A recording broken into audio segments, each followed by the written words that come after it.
നമുക്ക് അരവിന്ദിന്റെയും മക്കളുടെയും നാളത്തെ നല്ലൊരു കഥ കേട്ടാലോ? വീഡിയോ ഇഷ്ടപ്പെടുവാണെങ്കിൽ ഒന്ന് ഹൈപ്പ് ചെയ്യാൻ മറക്കരുതേ. ആദ്യമായി കാണുന്നവരാണെങ്കിൽ സബ്സ്ക്രൈബ് ചെയ്യാനും മറക്കരുത് കേട്ടോ. അങ്ങനെ നമ്മൾ കാണുന്ന ഒടുവില് ഗംഗയ്ക്കുള്ള കല്യാണ ഡ്രസ്സൊക്കെ എടുക്കാനായിട്ട് നിവിനും വിനീതും ഒക്കെ ടെക്സ്റ്റൈൽ ഷോപ്പിലേക്ക് വരുന്നുണ്ട്. അങ്ങനെ ഡ്രസ്സൊക്കെ സെലക്ട് ചെയ്തു, കല്യാണ സാരിയും കാര്യങ്ങളൊക്കെ സെലക്ട് ചെയ്തു. അതിനുശേഷം കാവേരിയും നീളയും കൂടെ പോകാനായിട്ട് ഇറങ്ങുന്ന സമയത്ത് വിനീത് ചോദിച്ചു, അല്ല നിങ്ങൾക്ക് ഡ്രസ്സൊന്നും എടുത്തില്ലല്ലോ എന്ന് പറഞ്ഞു. ഞങ്ങൾക്കൊന്നും വേണ്ടാന്ന് പറഞ്ഞു. അതൊന്നും പറഞ്ഞിട്ട് കാര്യമില്ല, എടുത്തിട്ട് പോയാൽ മതി. വേണ്ട വിനീതേട്ടാ എന്ന് പറഞ്ഞു. കാരണം കാവേരിക്കറിയാം കുറെ പൈസ ആവുമെന്ന്. അപ്പോഴേക്കും വിനീത് പറഞ്ഞു, എൻ്റെ ഈ പൈസയുണ്ട്. യമുനയ്ക്കും കാവേരിക്കും അത് മാത്രമല്ല, പിന്നെ എൻ്റെ അമ്മയ്ക്കും അനുജത്തിക്കും ഒക്കെ ഡ്രസ്സ് എടുക്കണം. അവർക്കൊക്കെ ഉള്ള ഡ്രസ്സ് എടുത്തോണ്ട് പോകാൻ പറ്റുള്ളൂ. പോയി സെലക്ട് ചെയ്യാനായിട്ട് പറഞ്ഞു. വല്ലാത്തൊരു വിഷമം ഉണ്ടായിരുന്നു കാവേരിക്ക്. പക്ഷേ എങ്കിൽ വിനീത് നിർബന്ധിച്ചു കഴിഞ്ഞപ്പോൾ എടുക്കാതിരിക്കാൻ പറ്റുമോ? അങ്ങനെ പോയി എല്ലാവർക്കും ഉള്ള ഡ്രസ്സൊക്കെ സെലക്ട് ചെയ്ത് വന്നു. ഒടുവിൽ കൗണ്ടറിൽ പൈസ കൊടുക്കാനായിട്ട് നിൽക്കണം. കാവേരിക്ക് ഭയങ്കര ടെൻഷനാണ്. കുറേ ക്യാഷ് ആകുമോ? എല്ലാവർക്കും ഡ്രസ്സൊക്കെ എടുത്തിട്ടുണ്ട്. ആ സമയത്ത് വിനീതിന്റെ മുഖത്തെ ടെൻഷൻ കണ്ടു കഴിഞ്ഞപ്പോൾ നിവിൻ ചോദിച്ചു, എന്താടാ നിനക്ക് എന്ത് പറ്റിയെന്ന് ചോദിച്ചു. ഒന്നുമില്ല, നിന്റെ പൈസ ഇല്ലായോ മറ്റോ ഉണ്ടോ? നിനക്ക് നീ എന്താ ഡ്രസ്സ് എടുക്കാത്തെന്ന് ചോദിച്ചു. അത് പിന്നെ ഒന്നുമില്ലടാ, എനിക്ക് ഞാൻ വേറെ കടന്നെടുത്തോളാന്ന് പറഞ്ഞു. കാവേരി ഇത് കേട്ടു. പെട്ടെന്ന് കാവേരി പറഞ്ഞു, വിനീതേട്ടന് ഡ്രസ്സ് എടുക്കാനുള്ള പൈസ അമ്മ എൻ്റെ തന്നു വിട്ടിട്ടുണ്ട്. വിനീതേട്ടൻ ഡ്രസ്സ് എടുത്തോളാൻ പറഞ്ഞു. വേണ്ടാന്നേ, ഇവിടുത്തെ ഡ്രസ്സ് അത്ര പോരാ, ഞാൻ വേറെ കടയിൽ നിന്ന് എടുത്തോളാന്ന് പറഞ്ഞു. അപ്പോഴേക്കും ഓണർ പറഞ്ഞു, ഇവിടെ നല്ല അടിപൊളി ഡ്രസ്സൊക്കെ ഉണ്ട്, സെക്കൻഡ് ഫ്ലോറിലുണ്ട്, പോയി നോക്കിക്കോളാൻ പറഞ്ഞു. വിനീത് പറഞ്ഞു, അത് സാരമില്ല എന്ന് പറഞ്ഞു. ഞാൻ പിന്നീട് എടുത്തോളാം. കാവേരിയോട് പറഞ്ഞു, ഞാൻ നിമിനെയും കൂട്ടിക്കൊണ്ടുപോയി പിന്നെ എടുത്തോളാം, ഇപ്പൊ തന്നെ സമയം കുറെ വൈകിയില്ലേ, അതുകൊണ്ട് പിന്നെ തനിച്ചു പോയി എടുക്കാന്നൊക്കെ പറഞ്ഞു. കാവേരിക്കും മനസ്സിലായി വിനീതേട്ടന് പൈസ തികവുന്നൊരു ടെൻഷൻ കാരണമായിരിക്കുമെന്ന്. ഒടയിൽ ബില്ല് കൊടുത്തു കഴിഞ്ഞപ്പോഴത്തേനും വിനീത് ബില്ലിലേക്ക് നോക്കണം. കാവേരിക്ക് ഭയങ്കര ബുദ്ധിമുട്ട്. ഒടയിൽ വിനീത് കുറെ നോട്ട് കെട്ടുകൾ ഇങ്ങനെ എടുത്തു നോക്കണം. 10 രൂപയുടെ ഒരു കെട്ട്, 20 രൂപയുടെ ഒരു കെട്ട്, കുറെ പൈസ ഇങ്ങനെ എടുത്തു വെച്ചു. അങ്ങനെ അതെല്ലാം കൂടെ എണ്ണി നോക്കണം ഓണർ. ഒടുവിൽ പറഞ്ഞു, ഒരു 890 രൂപയുടെ കുറവും കൂടെ ഉണ്ടെന്ന് പറഞ്ഞു.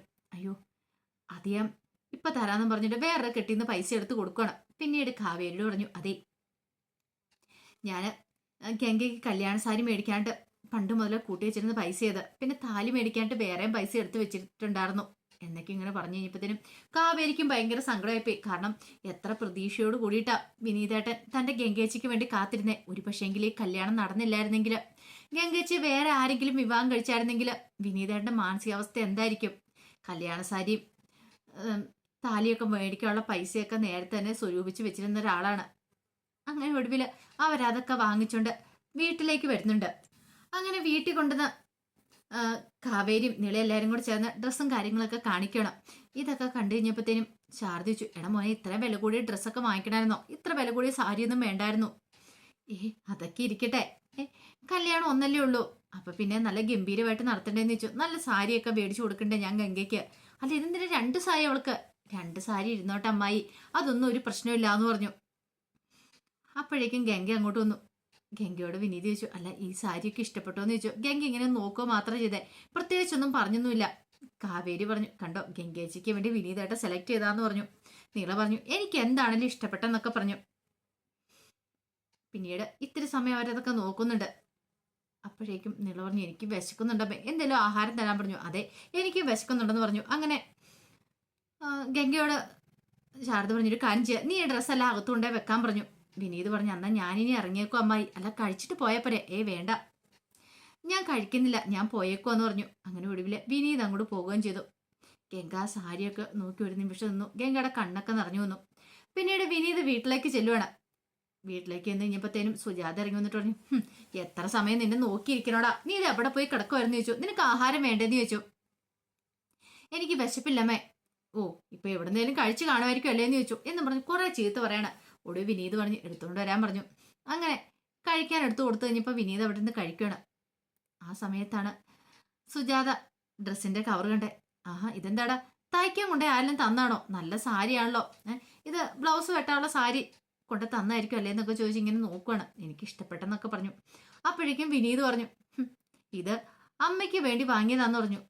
എനിക്ക് വേണ്ടിയോ? അമ്മയ്ക്ക് വേണ്ടി മാത്രമല്ല, ഗീതേച്ചിക്ക് വേണ്ടി വാങ്ങിയിട്ടുണ്ടെന്ന് പറഞ്ഞു. ഇത് കേട്ടോണ്ടാണ് ഗീത അങ്ങോട്ടേക്ക് വരുന്നത്.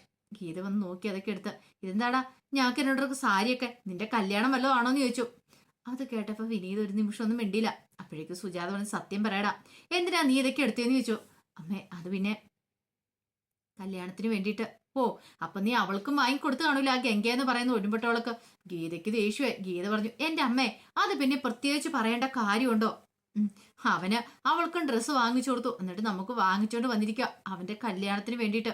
നാണം ഉണ്ടോടാ നിനക്ക്? നടക്കാത്ത കല്യാണത്തിന് വേണ്ടി അവൻ ഡ്രസ്സും വാങ്ങി വന്നിരിക്കുന്നു എന്ന് പറഞ്ഞിട്ട് ആ സാരി എല്ലാം വിനീതിന്റെ മുന്നിലേക്ക് ഒരു ഒറ്റ ഏറായിരുന്നു. വിനീതിന് സങ്കടം സഹിക്കാൻ പറ്റിയില്ല. സുജാത ദേഷ്യപ്പെട്ടു പറഞ്ഞു, എടാ, നാണമുണ്ടെങ്കിൽ നീ അവളുടെ കഴുത്തിൽ താലി ആർത്തില്ല. എന്താണെങ്കിൽ ഈ കല്യാണം നടക്കാൻ പോകുന്നില്ല എന്നും പറഞ്ഞുകൊണ്ട് വിനീതിനെ വെല്ലുവിളിക്കുകയും കൂടെ ചെയ്യുവാണ്. വിനീത് പിന്നെ ഒന്നും മിണ്ടിയില്ല. കഴിച്ചുകൊണ്ടിരുന്നാലേ അവിടെ നിന്ന് അങ്ങോട്ട് എഴുന്നേറ്റ് പോവുക ചെയ്തേ.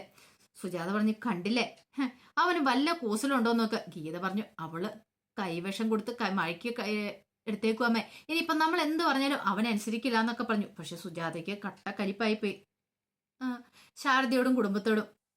ഇതേ സമയത്ത് ജയപാലൻ രാജേശ്വരിയെ വിളിക്കുന്നുണ്ട്. രാജേശ്വരിയെ വിളിച്ചിട്ട് നിവിൻ എവിടെ എങ്ങനെയാന്നൊക്കെ ചോദിക്കണം. അപ്പോഴേക്കും പറഞ്ഞു, നിവിൻ ഇവിടെ ഇല്ല, അവന്റെ കൂടെ ആയിരിക്കും, ആ വിനീതിന്റെ കൂടെ ആയിരിക്കും, വിനീതിന്റെ കൂടെ ചുറ്റിക്കറങ്ങാൻ പോയിരിക്കുക, ഇതൊന്നും ശരിയായിട്ടുള്ള കാര്യമല്ല എന്നൊക്കെ പറഞ്ഞിട്ട് കുറെ കുറ്റങ്ങളും കുറവുകളും എല്ലാം പറഞ്ഞു കൊടുക്കുന്നുണ്ട്. രാജേശ്വരി പറഞ്ഞു, ഞാൻ നോക്കിക്കോളാം ജയപാലേട്ട, അതൊക്കെ ഞാൻ ശ്രദ്ധിച്ചോളാം എന്നൊക്കെ പറഞ്ഞു. അങ്ങനെ രാജേശ്വരി കാത്തിരിക്കുകയാണ് നിവിൻ വരാൻ വേണ്ടിയിട്ട്. കുറച്ചേരം കഴിഞ്ഞപ്പോ നിവിൻ അങ്ങോട്ട് വന്നു. ആസിഫ് പറഞ്ഞു, ചെല്ല്, അമ്മ ഇന്ന് നല്ല ദേഷ്യത്തിലാന്ന് പറഞ്ഞു.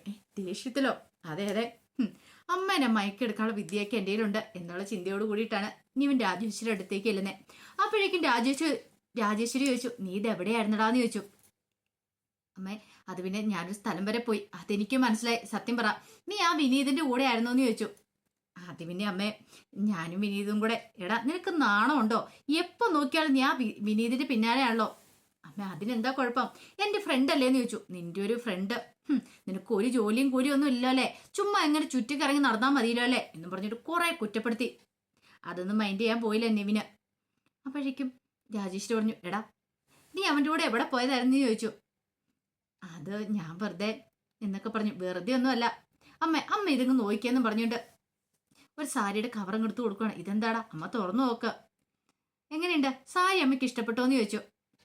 അത് കേട്ട് കഴിഞ്ഞപ്പോൾ രാജേശ്വരി പറഞ്ഞു, കുഴപ്പമില്ല, നല്ല സാരിയാ. ഇത് അമ്മയ്ക്ക് വേണ്ടി ഞാൻ വാങ്ങിക്കൊണ്ട് വന്നാ, ഇത് വാങ്ങാൻ വേണ്ടി ഞാൻ പോയതാന്ന് പറഞ്ഞു. അത് കള്ളം, നീയും വിനീതും കൂടെ വേറെ എവിടെയോ പോയതാണ്, അപ്പൊ നീ എനിക്കൂടെ വാങ്ങിയതാ, സത്യമല്ലേടെന്ന് ചോദിച്ചു. എന്താണെങ്കിലും അമ്മേനെ ഞാൻ മറന്നുപോയില്ലോ, അമ്മയ്ക്ക് വേണ്ടിയിട്ട് ആ സാരിയൊക്കെ വാങ്ങിക്കൊണ്ട് വന്നില്ലേന്ന് ചോദിച്ചു. വേണ്ട, ഒരു സാരി തന്ന് നീ എന്നെ മയക്കാന്ന് വിചാരിക്കണ്ട. ഒരു കാര്യം ഞാൻ പറഞ്ഞേക്കാം, ആ അരവിന്ദന്റെ വീട്ടിലേക്കുള്ള നിന്റെ പോക്കുണ്ടല്ലോ, അതങ്ങ് നിർത്തിയാരെ. 3-4 പെമ്പിള്ളേരുള്ള വീടാ, അവിടെ നീ എപ്പോഴും കയറി ഇറങ്ങിയിട്ടുണ്ടെ ശരിയാകത്തില്ല എന്ന് പറഞ്ഞു. വിനീത് പറഞ്ഞു, നിവിൻ പറഞ്ഞു, എന്റെ അമ്മ എന്തു വർത്താനാ പറയണേ, ഞാൻ അതിനോട് കയറി ഇറങ്ങുന്നൊന്നുമില്ല, എനിക്കറിയാം നീ ഇറങ്ങുന്നുണ്ടോ ഇല്ലയോ എന്നൊക്കെ. വെറുതെ മനുഷ്യനെ കൊണ്ട് ഓരോന്ന് പറയിപ്പിക്കരുത്. പറഞ്ഞത് കേട്ടല്ലോ. ഈ സമയത്ത് നിവിൻ പറഞ്ഞു, അമ്മ എനിക്ക് വിശക്കുന്നുണ്ട്, അമ്മ ആഹാരം എന്തെങ്കിലും എടുത്തു തരുന്നുണ്ടോ? അമ്മയും കഴിച്ചിട്ടില്ലെന്ന് എനിക്കറിയാം. അതേടാ, നീ വരാത്തോണ്ട് ഞാനും കഴിച്ചില്ല, എന്നാ എന്റെ സുന്ദരി അമ്മയല്ലേ, എനിക്കുള്ള ആഹാരം എടുക്കാനൊക്കെ പറഞ്ഞ് നിവിനിന്ന് സോപ്പിട്ടു. ഞാനിന്ന് ഫ്രഷ് ആയിട്ട് വരാമെന്ന് പറഞ്ഞ് അകത്തേക്ക് അങ്ങോട്ട് കയറി പോവാണ്. ഈ സമയത്ത് രാജേശ്വരി ജയപാലിനെ വിളിച്ചിട്ട് പറഞ്ഞു, അതെ, ഇനിയിപ്പം വീട്ടിലെത്തിയിട്ടോ എന്ന് പറഞ്ഞു. അവൻ എങ്ങോട്ട് പോയതാന്ന് ചോദിക്കുകയൊക്കെ ചെയ്തില്ലേ? അവന് ആ വിനീതിന്റെ കൂടെ അങ്ങോട്ട് കറങ്ങാൻ പോയതായിരുന്നേ. പിന്നെ ഒരു കാര്യം ഞാൻ പറയാൻ മറന്നുപോയി, എത്രയും പെട്ടെന്ന് തന്നെ നിവിന്റെ കല്യാണം നടത്തണമെന്ന് പറഞ്ഞു. ഇനിയിപ്പോൾ അത് വെച്ച് താമസിപ്പിക്കാൻ പറ്റില്ല. അത് കേട്ടപ്പോൾ ജയപാലൻ പറഞ്ഞു, അതൊക്കെ ഞാൻ ഏറ്റു, നീ ധൈര്യമായിട്ടിരിക്കുക രാജേശ്വരി, ഇനിയിപ്പോൾ അധികം നാളത് മുന്നോട്ട് കൊണ്ടുപോകണമെന്നൊക്കെ പറഞ്ഞു. രാജേശ്വരിക്കും ഭയങ്കര സന്തോഷമായി. ജയപാലന്റെ മോളെ കൊണ്ട് കല്യാണം കഴിപ്പിക്കാനാണ് തീരുമാനം. ജയപാലന്റെ മോളും നിവിൻ തമ്മിലുള്ള വിവാഹം മുറച്ചെറുക്കനും മുറപ്പെണ്ണുമാണല്ലോ. പക്ഷേങ്കിൽ ഈ കാര്യങ്ങളൊന്നും നിവിനൊട്ട് അറിയത്തുണ്ടായിരുന്നില്ല. ഈ സമയം ഗംഗയ്ക്ക് ഭയങ്കര ടെൻഷനായി, വല്ലാത്തൊരു ബുദ്ധിമുട്ട് ഗംഗയെ നിൽക്കുകയാണ്. അപ്പോഴേക്കും ശാരദ ഇങ്ങോട്ട് വന്നിട്ട് ചോദിച്ചു, നീ എന്താടി ഇവിടെ മാറി നിൽക്കണമെന്ന് ചോദിച്ചു. അല്ലമ്മേ, ഞാനൊരു കാര്യം ചോദിച്ചോട്ടെ, അമ്മ ആരോട് ചോദിച്ചിട്ടാ വിനീതേട്ടന് വാക്ക് കൊടുത്തേ? ഇത് കേട്ടപ്പോൾ ശാരദ ചോദിച്ചു, നീ എന്ത് വർത്താനായി പറയണേ? അല്ല, എന്റെ കഴുത്തി വിനീതേട്ടൻ താലി കിട്ടുമെന്നൊക്കെ പറഞ്ഞായിരുന്നല്ലോ, എന്റെ സമ്മതം ചോദിച്ചോന്ന് ചോദിച്ചു. എടി, അതിന് ഞാൻ നിന്റെ സമ്മതം? എനിക്ക് മനസ്സിലായി അമ്മേ. അമ്മ ജയപാലനോടുള്ള ദേഷ്യം തീർക്കാൻ വേണ്ടിട്ടല്ലേ ഇപ്പൊ ഈ കല്യാണം നടത്താൻ തന്നെ തീരുമാനിച്ചേ, അല്ലെങ്കിൽ അമ്മ ഒരു കാരണവശാലും ഈ വിവാഹത്തിന് സമ്മതിക്കുമായിരുന്നു എന്ന് ചോദിച്ചു.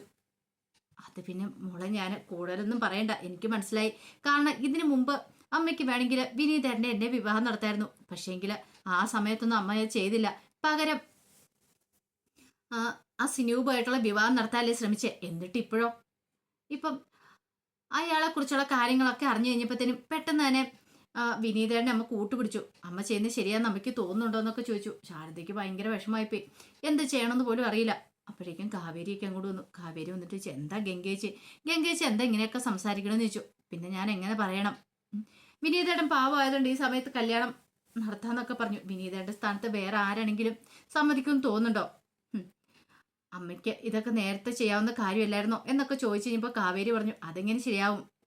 ഗംഗേച്ചിക്ക് വിനീതേട്ടന് ഇഷ്ടമില്ലായിരുന്നല്ലോ, എതിർപ്പായിരുന്നല്ലോ വിനീതേട്ടനോട്. അപ്പം പിന്നെ ആ ഒരു ഇത് വെച്ചല്ലേ അമ്മയും അച്ഛനൊക്കെ ഈ വിവാഹം നടത്താണ്ട് താല്പര്യപ്പെടാതിരുന്നേന്നൊക്കെ ചോദിച്ചു. ഗംഗയ്ക്കും അത് കേട്ട് കഴിഞ്ഞപ്പോൾ ഭയങ്കര ബുദ്ധിമുട്ടായി പോയി. ആ സമയം ശാരദ പറഞ്ഞു, ക്ഷമിക്കും മോളെ എന്നോട്, വിനീത് പാവമാണ്, അവൻ്റെ മനസ്സ് ഞാൻ മനസ്സിലാക്കാതെ പോയി, അതിന് ദൈവം തന്ന ശിക്ഷയാന്ന് പറഞ്ഞു. ഇനി നിനക്ക് എന്തേലും ഇഷ്ടക്കുറവുണ്ടെന്ന് നീ പറഞ്ഞോളാൻ പറഞ്ഞു. ഗംഗയാരും മറുപടി ഒന്നും പറഞ്ഞില്ല. പിന്നീട് ശാരദ അങ്ങോട്ട് പോയി കഴിഞ്ഞപ്പോഴത്തേനും യമുനെ കാവേരിയൊക്കെ ഗംഗയോട് പറഞ്ഞു, ചേച്ചി ചേച്ചിയെ എത്രമാത്രം ഇഷ്ടപ്പെടുന്നുണ്ടെന്ന് അറിയാം വിനീതേട്ടന്. വിനീതേട്ടൻ്റെ മനസ്സ് ഞങ്ങൾ മനസ്സിലാക്കിയതാണ്. വിനീതേട്ടൻ പാവമാണ്, ഇനി ആ മനസ്സ് കാണാതെ പോവരുതെന്നൊക്കെ പറഞ്ഞു. ഗംഗയ്ക്ക് വിനീതനോട് താല്പര്യക്കുറവൊന്നും ഉണ്ടായിരുന്നില്ല. പക്ഷേങ്കിൽ ശാരദ ജയപാലിനെ വെല്ലുവിളിക്കുന്ന പോലെയാണല്ലോ പറഞ്ഞത്. ഒരു പക്ഷേങ്കിൽ ഈ സിനൂബ് അയാള് നേരത്തെ ഒന്ന് കല്യാണം കഴിച്ചല്ല എന്നൊക്കെയുള്ള കാര്യങ്ങളൊക്കെ അറിയുമായിരുന്നെങ്കിൽ, അല്ലെങ്കിൽ അയാൾക്ക് വേറെ കുഴപ്പങ്ങളൊന്നും ഇല്ലായിരുന്നെങ്കിൽ ഉറപ്പായിട്ടും ആ വിവാഹം നടത്തി വിട്ടാനും. അപ്പം ആ വിവാഹം മുടങ്ങിയതുകൊണ്ട് മാത്രമാണ് ശാരദ ഇങ്ങനെ ഒരു തീരുമാനം എടുത്തത്. പിന്നീട് ശാരദയ്ക്ക് ആകെപ്പാടെ വിഷമമായി. ഗംഗ ഇത് ചോദിച്ചു കഴിഞ്ഞപ്പം, ശരിയാ, താനപ്പോൾ പെട്ടെന്നൊന്നും ചിന്തിച്ചില്ല, തൻ്റെ മോളുടെ വിവാഹം നടക്കണം, അതുകൊണ്ടാണ് ജയപാലേട്ടനെ വെല്ലുവിളിച്ച് കാര്യങ്ങളൊക്കെ പറഞ്ഞു തന്നെ. പിന്നീട് ശാരദയ്ക്ക് തോന്നി ജയപാലിനെ ഒന്ന് വിളിക്കണമെന്ന്. അങ്ങനെ ഒടുവിൽ ജയപാലിനെ വിളിക്കുകയാണ്. ജയപാലിനെ വിളിച്ചിട്ട് ശാരദ കാര്യങ്ങൾ പറയണം. അതെ, എൻ്റെ മോളുടെ വിവാഹമാണ്, ആരെൻ്റെ മോളുടെ കഴുത്തിൽ താലി അറുത്തു എന്നൊക്കെ ചോദിച്ച് വെല്ലുവിളിച്ചായിരുന്നല്ലോ. അപ്പം ഞാൻ പറഞ്ഞായിരുന്നല്ലോ എൻ്റെ മരുമാന്, അതായത് വിനീത് താലി അറുത്തുന്ന്, ജയപാലേട്ടൻ വരണം എന്നൊക്കെ പറഞ്ഞു. ഇത് കേട്ടിച്ചപ്പോൾ ജയപാലിന് ദേഷ്യമാണ് വന്നത്. ജയപാലൻ പറഞ്ഞു, നീ എന്താ ആളെ കളിയാക്കുവാണെന്ന് ചോദിച്ചു. കളിയാക്കിയതൊന്നും അല്ല, ശാരദയുടെ മകളുടെ കഴുത്തിൽ ആര് താലി അറുത്തു എന്നൊരു കൺഫ്യൂഷൻ ഉണ്ടായിരുന്നല്ലോ, അതങ്ങോട്ട് മാറി കിട്ടിയില്ലേ, നാളെ വന്ന് വിവാഹം കൂടണം എന്നൊക്കെ പറയാണ്. അത് കേട്ട് കഴിഞ്ഞപ്പോൾ ജയപാൽ ഒന്നും വിട്ടാതെ കോള് കട്ട് ചെയ്തു. ശാരദയ്ക്ക് മനസ്സിലായി എന്താ ഏതാ എങ്ങനെയാന്നൊക്കെ. അങ്ങനെ പിറ്റേ ദിവസമായി കഴിഞ്ഞപ്പോൾ ഗംഗയുടെ കല്യാണത്തിന് വേണ്ടുന്ന ഒരുക്കങ്ങളൊക്കെ നടത്തുവാണ്. ഈ സമയത്ത് ഒട്ടും സഹിക്കുന്നുണ്ടായിരുന്നില്ല സുജാതയ്ക്ക്. സുജാത രാവിലെ പാഞ്ഞു പുറിക്ക് അങ്ങോട്ടേക്ക് വന്നിട്ട് ഒച്ചപ്പാടും ബേളം ഉണ്ടാക്കുവാണ്. എൻ്റെ മകനുമായിട്ടുള്ള നിന്റെയൊക്കെ മോളുടെ വിവാഹം നടക്കുന്നു കരുതിയിട്ടായിരിക്കും നീ ഇങ്ങനെ ഇരിക്കുന്നില്ല ശാരദ, ഒരു കാരണവശാലും നടക്കില്ല. എൻ്റെ കൊക്കിന് ജീവനുണ്ടെങ്കിൽ വിവാഹം നടക്കില്ല. എൻ്റെ മോനെ തട്ടിയെടുക്കാന്ന് വല്ല മോഹം ഉണ്ടെങ്കിൽ അതങ്ങോട്ട് മനസ്സിൽ നിന്ന് കളഞ്ഞാൽ മതി എന്ന് പറഞ്ഞു. അത് കേട്ട് കഴിഞ്ഞപ്പം ശാരദ പറഞ്ഞു, എന്തൊക്കെയാ സുജാതയെ പറയണെന്ന് ചോദിച്ചു. പറയുന്നത് മനസ്സിലായില്ലേ, ഈ വിവാഹം നടക്കില്ല എന്ന് പറഞ്ഞാൽ നടക്കില്ല, അതിനെന്താണെങ്കിലും മെനക്കെട്ട് ആരും ഇനി ഇറങ്ങുവാൻ വേണ്ടെന്ന് പറഞ്ഞു. എൻ്റെ മോനെ ഒരു കാരണവശാലും ഇവളുടെ കഴുത്തിൽ താലി ആർത്താൻ ഞാൻ സമ്മതിക്കില്ല എന്ന് പറഞ്ഞു. ഞാൻ അവൻ്റെ അമ്മയാണെങ്കിൽ സമ്മതിക്കില്ല. നിനക്കൊക്കെ എന്താ ചെയ്യാൻ പറ്റുന്നെങ്കിൽ നീയൊക്കെ ചെയ്തോന്നും പറഞ്ഞിട്ട് വെല്ലുവിളിച്ചു. അപ്പോഴേക്കും കാവേരി വന്നിട്ട് പറഞ്ഞു, അമ്മായി ഈ കൃത്യസമയത്ത് വന്നിട്ട് ഇങ്ങനെയൊക്കെ പറഞ്ഞിട്ടുണ്ടെങ്കിൽ കൂടുതലും നീ പറയരുത്, മിണ്ടാതെ പോയിക്കോണം അവിടുന്ന്. നീയൊക്കെ എന്താ ഏതാന്നൊക്കെ എനിക്ക് നന്നായിട്ട് അറിയാടി. എൻ്റെ അവനെ പ്രസവിച്ച് ഞാനാണെങ്കിൽ ഈ വിവാഹം നടക്കില്ല എന്നും പറഞ്ഞുകൊണ്ട് പോയി. അപ്പോഴേക്കും കാവേരി ശാരദയോട് ചോദിച്ചു, അമ്മ ഈ വിവാഹം ഇനി മുടക്കും അവര്, എനിക്ക് ആ പഴ പേടി തോന്നുന്നുണ്ടെന്ന് പറഞ്ഞു. ഈ സമയം ഇത് കേട്ടോണ്ടാണ് ഗംഗ അങ്ങോട്ടേക്ക് വരുന്നത്. ഗംഗ വന്നിട്ട് പറഞ്ഞു, ഇത്തവണ എൻ്റെ വിവാഹം മുടങ്ങും അമ്മയെന്ന് ചോദിച്ചു. 2 തവണ ഓൾറെഡി മുടങ്ങി, ഇനി ഇത്തവണയും കൂടെ മുടങ്ങിയിട്ടുണ്ടെങ്കിൽ ഗംഗയ്ക്ക് സഹിക്കാൻ പറ്റുന്നതിലപ്പുറമാണ്. ഓരോ തവണ കെട്ടിയൊരുങ്ങി ഇങ്ങനെ ഇരിക്കുമല്ലേ, എല്ലാവരുടെ മുന്നിൽ ഒരു പ്രദർശന വസ്തുവിനെ പോലെ ഇങ്ങനെ ഇരിക്കും, എന്നിട്ടോ അവസാനം കല്യാണം നടക്കില്ല. ഗംഗയ്ക്ക് സഹിക്കാൻ പറ്റുന്നതിലപ്പുറമായിരുന്നു. ഗംഗയ്ക്ക് എന്നല്ല, ആർക്ക് സഹിക്കാൻ പറ്റില്ലല്ലോ. ഈ വിവാഹം കൂടെ മുടങ്ങിയിട്ടുണ്ടെങ്കിൽ ഇനി തനിക്കൊരു വിവാഹമില്ലെന്ന് ഗംഗ ഉറപ്പിച്ചു പറഞ്ഞു. ഇനി ഒരിക്കലും ആളുടെ മുന്നിൽ താൻ പോയി നിന്നു കൊടുക്കില്ലെന്ന്. അതും കൂടെ കേട്ട് കഴിഞ്ഞപ്പോൾ കാവേരിക്കൊക്കെ ഭയങ്കര ബുദ്ധിമുട്ടായിരുന്നു. ഈ സമയത്ത് വിനീത് എന്ത് ചെയ്തു, കല്യാണമെല്ലാം റെഡിയാവുകയാണ്. കുറച്ച് കഴിഞ്ഞപ്പോഴത്തേനും സുജാത അങ്ങോട്ട് വന്നു. സുജാതയെ കണ്ടിച്ചപ്പോൾ വിനീത് ചോദിച്ചു, അല്ല അമ്മയൊന്നും വരുന്നില്ലെന്ന് ചോദിച്ചു. എങ്ങോട്ട് വരുന്ന കാര്യമാണോ പറയണേ, ഒരിടത്തേക്കും ഇല്ല. അത് കേട്ടപ്പോൾ വിനീത് പറഞ്ഞു, ഇനിയിപ്പോൾ അമ്മയും ചേച്ചിയൊന്നും വന്നില്ലേ ശരി, ഞാൻ അവളുടെ കഴുത്തിൽ താലി ആർത്തു എന്ന് പറഞ്ഞു. ആണോ, അങ്ങനെയാണെങ്കിൽ അത് കണ്ടിട്ട് തന്നെ കാര്യം എന്ന് പറഞ്ഞു. വിനീത് അന്ന് മൈൻഡ് ചെയ്യാൻ പോയില്ല. വിനീത് പോയി റെഡിയായി ഡ്രസ്സൊക്കെ മാറി സുജാത അടുത്തേക്ക് വന്നിട്ട് പറഞ്ഞു, അമ്മേനെ അനുഗ്രഹിക്കണമെന്ന് പറഞ്ഞു. അപ്പോഴേക്കും വിനീതന്റെ കോളറിന് കയറി പിടിച്ചിട്ട് സുജാത പറഞ്ഞ് നിന്നെ എന്നെ അനുഗ്രഹിക്കണോ ഇല്ലടാ, നാണം ഉണ്ടോടാ ഒരുമ്പെട്ടവനെ, അവൻ മനുഷ്യന്റെ വില കളയാനായിട്ട് ഇറങ്ങിയിരിക്കുന്നു. അപ്പോഴേക്കും ഗീത പറഞ്ഞു അമ്മേ ഒരു കാരണവശാലും ഇവനെ വിടല്ല, ഇവൻ പോന്നൊന്ന് കാണണം. എടാ മുഹൂർത്തത്തിന് മുമ്പ് നീ അവിടെ എത്തിയെങ്കിലല്ലേ അവിടെ കഴുത്തി താലി അർത്തുള്ളൂ, നീ ഓരിടത്തേക്കും ഒന്നും പോകുന്നില്ല എന്ന് പറഞ്ഞു. അത് കേട്ടപ്പോ വിനീത് പറഞ്ഞു ചേച്ചി വെറുതെ പ്രശ്നം ഉണ്ടാക്കരുത്. അല്ലെങ്കിൽ ചേച്ചി എന്തിനാ പ്രശ്നം ഉണ്ടാക്കുന്നേ, ചേച്ചിക്കൊക്കെ എന്തിന്റെ കേടാ, അവൾക്ക് എന്താ കുഴപ്പമിരിക്കുന്ന ഗംഗയ്ക്ക്, അവൾ നല്ല പെൺകുട്ടിയല്ലേന്ന് ചോദിച്ചു. നല്ലതും ചീത്തയൊന്നും നീ കൂടുതൽ എന്നെ പഠിപ്പിക്കൊന്നും വേണ്ട, എനിക്കറിയാം എന്ത് ചെയ്യണമെന്ന് എന്നൊക്കെ പറഞ്ഞിട്ട് കുറെ ചീത്തയായി. ഒടുവില് അവനെ വിടാതിരിക്കാൻ വേണ്ടിയിട്ട് സുജാത അവനെ പിടിച്ച് വലിക്കുകയാണ്. അപ്പോഴേക്കും വിനീത് പറഞ്ഞു വിടമ്മേന്ന് പറഞ്ഞു. നിന്നെ ഞാൻ വിടണമല്ലടാ, എന്നെ കൊന്നിട്ട് നീ പോയിക്കോ, അല്ലെങ്കിൽ ഞാൻ ജീവനോടെ കാണത്തില്ല എന്നും പറഞ്ഞുകൊണ്ട് അവന്റെ കോളറിന് കയറി പിടിച്ചു. ഒടുവിൽ വിനീത് അത് വെടിവെച്ച് പോകാൻ തുടങ്ങുമ്പോഴത്തേനും സുജാത പിടിച്ച് അവനെ തള്ളുവാണ്. തള്ളുന്ന സമയത്ത് അവൻ ആ സൈഡിലുണ്ടായിരുന്ന ഭിത്തിക്കിട്ട് പോയി തലയിടിച്ച് വീണ് പെട്ടെന്ന് തന്നെ വിനീതിന്റെ ബോധം അങ്ങോട്ട് പോവുകയാണ്. ഈ സമയത്ത് ഇതൊന്നും ഗംഗയോ കാവേരിയോ അവരൊന്നും അറിയുന്നുണ്ടായിരുന്നില്ല, ഇവിടെ നടക്കുന്ന പ്രശ്നങ്ങളും കാര്യങ്ങളൊക്കെ. ഗംഗ റെഡിയായിട്ടിരിക്കുകയാണ് കല്യാണം നടക്കുന്ന ക്ഷേത്രത്തിലേക്ക് പോവാനായിട്ട്. കാരണം കുറെ കാലത്തെ കാത്തിരിപ്പിന് ശേഷമാണ് കല്യാണം നടക്കാൻ പോകുന്നത്. ഇനിയിപ്പോൾ നാളത്തെ ഫുൾ വിശേഷം വന്നു കഴിയുമ്പോൾ അറിയാം എന്തൊക്കെ സംഭവിക്കുന്നു. ഉറപ്പായിട്ടും കല്യാണം നടക്കും. വിനീത് എങ്ങനെയാളും കൃത്യസമയത്ത് തന്നെ അവിടെ എത്തിയിരിക്കും. അപ്പം അതിൻ്റെ വിശേഷങ്ങൾക്കായി നമുക്ക് എല്ലാവർക്കും കാത്തിരിക്കാം കേട്ടോ. ഒരിക്കൽ കൂടി എല്ലാവർക്കും ശുഭദിനം നേർന്നോട്ട് നിർത്തുന്നു.